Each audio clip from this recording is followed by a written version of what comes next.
After Despair and Hope is the name of the final boss theme of Xenoblade Chronicles 2. Spoilers, by the way, for the the aforementioned game. Click away now if that's an issue for you. A magnificent, dramatic orchestral number backed by electric guitar, it conveys the grand scale of both the battle itself and the urgency behind it, the world-ending stakes riding on the victory of Rex and his party. Put simply, it's an appropriate, fantastic song that caps off an appropriate, fantastic soundtrack. But I'm not here to talk about the song itself. What strikes me most about the song isn't its composition, it's the name, After Despair and Hope. On top of just being an awesome name, recently I've come to realize that it's quite possibly the best name they could have chosen, and if you stick around to the end of the video, you might just be convinced too.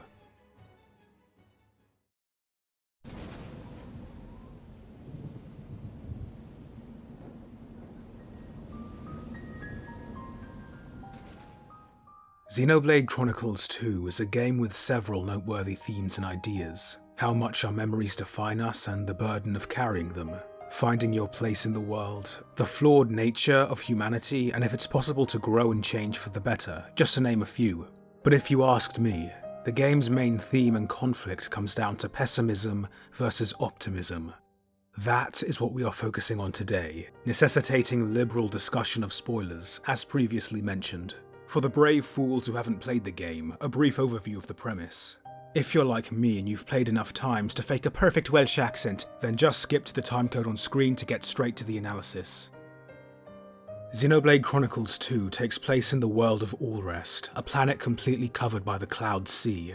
There, humanity lives on dying giants known as Titans, alongside life forms known as Blades. Blades, awakened from core crystals by specific humans called drivers, are known primarily as weaponized beings, granting their driver power and weaponry, though their true nature is kept deliberately vague by the underICE Praetorium. Whenever their driver dies, they lose their memories and return to their core crystal, sleeping until reawakened by a new driver. The game begins proper when our main character, Rex, after being misled and killed during a special salvaging mission, awakens the Aegis, a blade of immense power and legend, Pyra, and her alter ego, Mithra. Pyra gives half her life to Rex and asks him to take her to Elysium, the birthplace of humanity and the Blades, and the residence of Allrest's fabled creator, the Architect, a space of near infinite proportions, capable of fitting the entire population of Allrest with room to spare, eliminating the need to fight over rapidly diminishing land. And so, with the goal of saving the world, as well as paying back the girl who brought him back to life, Rex becomes the driver of the Aegis and commits himself to reaching Elysium, along the way making many a friend and many a foe. The three main antagonists of Xenoblade Chronicles 2, Jin, Malos, and Amalthus, are a diverse bunch, at least in terms of personality. Jin is a soft-spoken, clinically depressed husk of a man who's been sleepwalking through life for the past 500 years, prisoner to the memories of his last driver. He almost feels like the protagonist of a much darker, edgier RPG who accidentally wandered into this one. Oh wait. Malos, on the other hand, is a loud, crass, foul-mouthed brute who revels in his own villainy, open in his disdain for the world and having the time of his life watching it burn. There's a reason half the game's memes come from him. Indeed!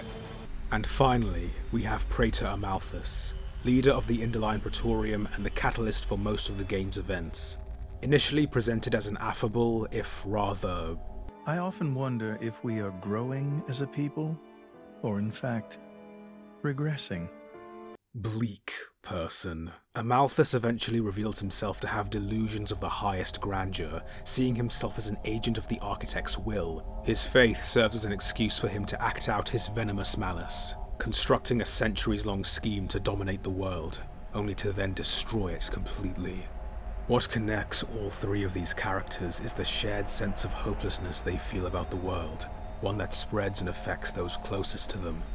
The reality of a cruel world was something that Amalthus realized as a boy after the death of his mother, a reality that seemed all the more unchangeable to him even throughout his priesthood, triggering a crisis of faith that would lead him to scale the world tree in hopes of finding his maker, but only returning with 2 core crystals, the Aegises, Numa, later known as Pyra and Mithra, and Malos. Malos, after being awakened by Amalthus, inherits his view of the world, acting as a reflection of what the priest, at the time, refused to admit, that the world, and all the people in it, were worthless, irredeemable, and unworthy of salvation, and that it was his duty in life to purge all rest of such a cancer. Nay, it was a divine mandate to destroy. And ironically, it would be that same hopelessness, that same malignant cynicism, that would go on to inspire Jin when he was at his lowest, and give him meaning in a new, confusing world. One that no longer held any meaning for him. The reason he survived 500 years is because his driver, Laura, willed him to on her deathbed. The 2 of them unable to bear the thought of him just forgetting her and moving on to a new driver like always. Jin, the thought of you forgetting me, it's like one heart is being ripped in 2. So, he consumed her, becoming a flesh eater and achieving immortality, holding on to his memories of Laura forever, at the cost of knowing the pain of a world without her. Almost half a millennia on, Jin is a slave to those memories, wanting nothing more than to just die and rest in peace, yet shackled to life by Laura's last words. And so he keeps going, tortured by the memories of a woman he can never again love, stuck with the species that took her from him, watching them repeat the same tragedy over and over. Despair and negativity are contagious, and I think the game does a good job of illustrating that. It's the direct actions of Amalthus that lead to Jin, Malos, and Mikhail turning out as they do, and it is their resulting actions that lead to the recruitment of Akos, Petroka, and Nia, going on to form Torna. And so they continue their melancholy march, seeking to end the infinite cycle of suffering through the destruction and death of God and the world he made, having lost any hope that it can be saved. It's not just our antagonists affected by this contagion. The actions of Malos, and by extension Amalthus, lead to Mithra's depression and suicidal intentions. Inherited by her alter ego, Pyra, her initial battle with Malos leads her to come to the same conclusion as him, that she is fundamentally a weapon, made to destroy and kill and good for nothing else. Her reason for wanting to head to Elysium, the reason she asks Rex to take her there in the first place, is to ask her father, the architect, to kill her, having long since lost any reason or want to keep living. In case you couldn't tell, this game has a lot of depressed people in it. Yeah, you see stuff like Blushy Crushy and Oops Accidental Pervert and Funny One-Eyed Monster Man and think the whole game's gonna be like that. Nah, you're in for some major PTSD. But if this was a game just about how life fucking sucks and we'd all be better off dead, then I probably wouldn't be talking about it. Not in this way, at least. Rather, Xenoblade 2 ends on a message that is exceptionally optimistic, positive, and life-affirming, and that is largely due to the influence of one character. Our main protagonist, Rex. Rex, like most characters in the game, has had his fair share of troubles in life. Orphaned as a toddler after his parents died, he grew up in a poor, backwater village, eventually leaving to become a salvager when he was still just a boy in order to support his family.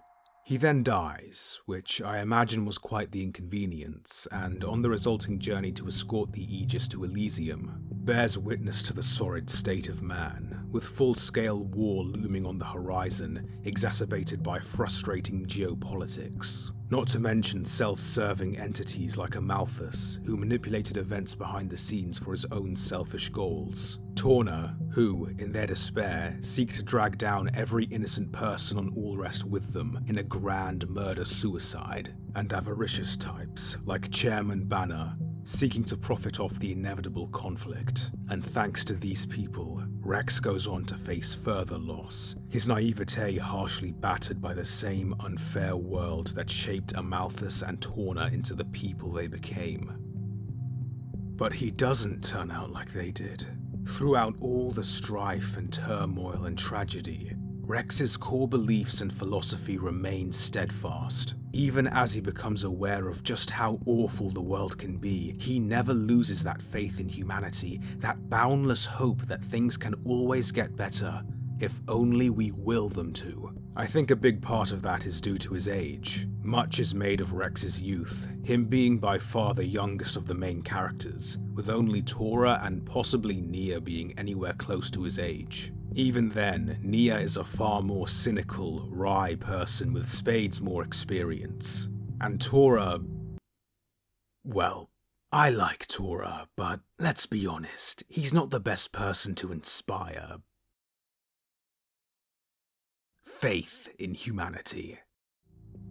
Though a big part of Rex's arc is learning to grow up, I think the fact that he's so young is how he's able to hold on to the ridiculous, childish optimism needed to change the world. It's an especially nice contrast to his foes, most of whom are several hundred years old, if not more. They're stagnant characters, representative of a humanity that's unable to grow past what it was, unable to move away from darker times. Whereas Rex represents a different, brighter future, the change and evolution required to make the world a better place, and the power of those who come after to fix the mistakes of those who came before. And if what you've got isn't enough for you, well, you can always leave things to the next generation.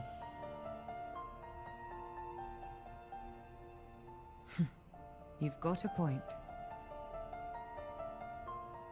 Surprisingly enough. And that theme of change is a personal one as well, as Rex proves that hope is just as infectious as despair.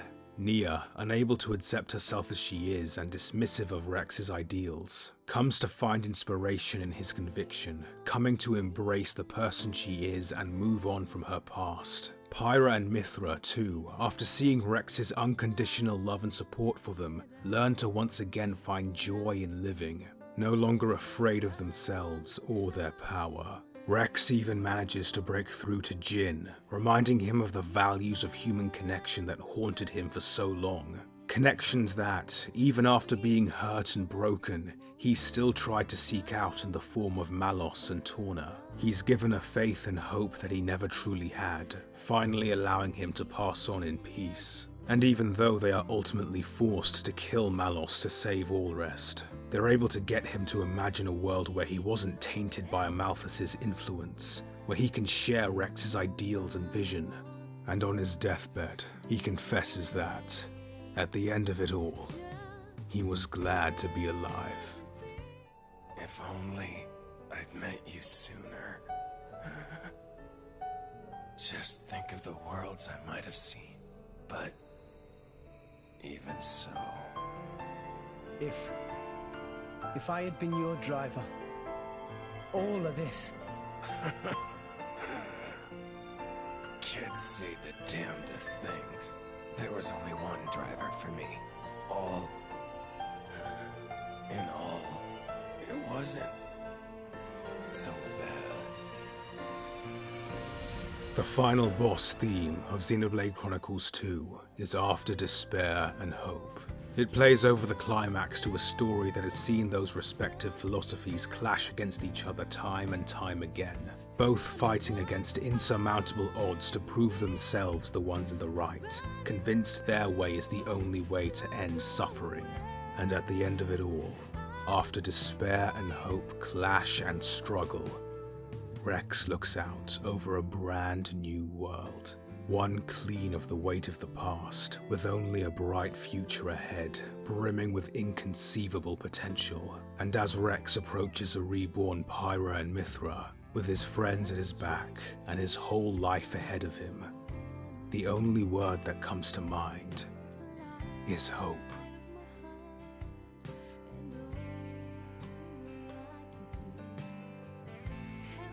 This video was partially adapted from a character analysis I wrote on Rex way back in... I actually can't remember, sometime in 2018, probably. It's nothing compared to the stuff I do now, but it was still an interesting read for me. If you'd like to see it for yourself, as well as other behind the scenes stuff, then pledge to me on Patreon. Depending on the tier you sub at, you can also get stuff like access to director's commentaries, credits after every video, and an early look at my original music, which can be downloaded at Bandcamp and listened to on SoundCloud, as well as my second channel. And of course, be sure to like, comment, share, subscribe if you enjoyed this video, and I'll see you soon. Bye bye.